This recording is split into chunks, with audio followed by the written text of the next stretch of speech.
Hello, good morning guys. Ayan, paglabas natin galing ng duty, tayo pupunta ng barangay para makakuha ng barangay clearance. Dahil itong pamangkin ko pumunta sa akin dito sa Pagadian City dahil ang patulong siya maghanap ng trabaho. At ayan, tulungan natin maghanap ng trabaho. At siyempre walang ibang tutulong kung hindi tayo. So ayan guys, dito, pagkatapos namin kumuha ng barangay clearance, dito naman kami sa police station. Dito magpa-online kami.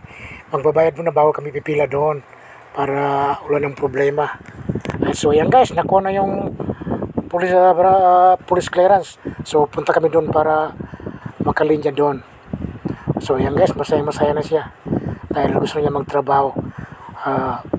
Siya daw ay pagod magtampay. Ayan o, ang tangkad pa sa akin. No? Ayan. So ayan, siyempre pipila muna kami dito sa loob, dito sa police station. Ayan, ang daming tao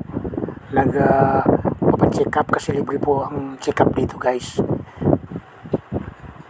So ayan, wala siyang kamalay-malay na dito kami pupunta.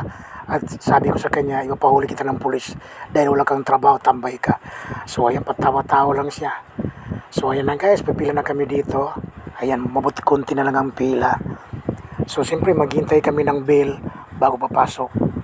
So pagkatapos namin kumuha, kami muna pinay-snack ko muna kasi gutom daw siya.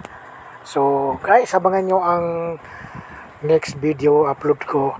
So guys, abangan nyo ang pagharap namin ng trabaho. Thank you for watching. Bye bye!